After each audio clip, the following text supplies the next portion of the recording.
या घडीची महत्त्वाची बातमी। यवतमाळ वाशिम लोकसभेचा तिढा सुट्टा सुटे नाही, मात्र आता या सगळ्या घडामोडी घडत असताना तिथं भावना गवळी फडणवीसांच्या भेटी करता पोहोचलेल्या आहेत। मतदारसंघात उमेदवार कोण हा संभ्रम अद्यापही कायम आहे। 2 दिवस उरलेले उमेदवारी अर्ज भरण्याकरता तरी देखील तिढा काही सुटलेला नाहीये। फडणवीसांचं काही तासांपूर्वीच आपण वक्तव्य ऐकलं असेल तर फडणवीसांनी म्हटलेलं होतं की दुसऱ्या टप्प्यातील मतदानाचा तिढा देखील लवकरच सुटेल, काही वेळातच या सगळ्या संदर्भात काही दिवसात हा तिढा सुटेल आणि घोषणा होईल असं देखील फडणवीसांनी म्हटलेलं होतं। आता मात्र या सगळ्या संदर्भात एकीकडे हे वक्तव्य समोर आलेलं असताना दुसरीकडे भावना गवळी यांनी फडणवीसांचं नागपूरमधलं हे निवासस्थान गाठल्याचं पाहायला मिळतंय। याच विषयी अधिक माहिती घेण्याकरता थेट जाते नागपूरला आमचे प्रतिनिधी ज्ञानेश्वर पवार यांच्याकडे। ज्ञानेश्वर, काय अधिक माहिती या सगळ्या संदर्भात? भावना गवळींनी थेट फडणवीसांचीच भेट घेतलेली आहे। भेट कुठे झाली, किती तास झाली, नेमका या भेटीत काय चर्चा झाली, काय आश्वासन देण्यात आलं याविषयी सांगाल?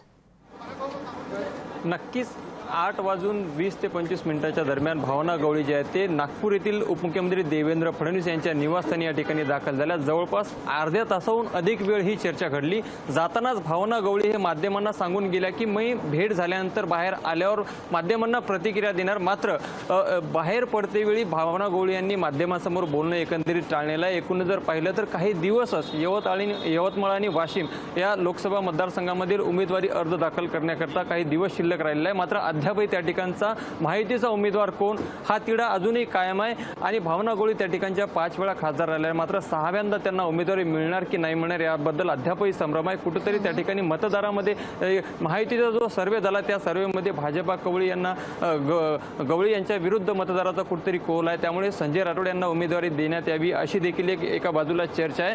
त्यामुळे कुठेतरी यावेळेस त्यांना उमेदवारी मिळणार की नाही मिळणार याबद्दल भावना गवळी यांचे जे कार्यकर्ते जे समर्थक आहे कालपासून मतदारसंघांमध्ये एका प्रकारे एकनाथ शिंदे यांच्यासमोर आम्ही सार्वजनिकरित्या आमचे राजीनामा देऊ असा एक इशारा दिला होता। त्यामुळे हे तात्काळ स्वरूपाने आज देवेंद्र फडणवीस सायंकाळी नागपूरमध्ये दाखल झाले आणि तात्काळ भावना गवळी त्यांच्या घरी त्यांच्या निवासस्थानी येऊन या ठिकाणी भेट घेतली। मात्र एकंदरीत भेटीमध्ये काय चर्चा झाली हे अद्याप स्पष्ट झालेलं नाही। मात्र भावना गवळी यांनी देवेंद्र फडणवीस यांची आज भेट घेतली आहे आणि कुठेतरी यवतमाळ आणि वाशिम लोकसभा मतदारसंघामध्ये उमेदवारी संदर्भामध्ये या ठिकाणी काही ना काहीतरी चर्चा घडली। मात्र त्यांनी भेटीत नेमकी काय चर्चा झाली हे देखील समोर आलं नसलं। अगदी थोडक्यात, वेळ कमी आहे, अगदी थोडक्यात, पण काही दबक्या स्वरात याविषयी चर्चा होते का? काय नेमकं सांगितलं, काय नेमकी चर्चा झाली अगदी थोडक्यात? नक्कीच त्यांनी माध्यमांसोबत बोलणं टाळलं जरी असलं तरी कुठेतरी एका भावना गवळी यांना कुठेतरी मतदारांची नाराजी आहे। त्यामुळे संजय राठोड यांना उमेदवारी देण्यात यावी असा देखील एक कौल महायुतीकडून देण्यात येला जातो। त्यामुळे लक्षात येतोय। धन्यवाद तुम्ही दिलेल्या एकूणच या सविस्तर माहिती करता। लोकशाही मराठी ऐका, पहा, जागरूक रहा।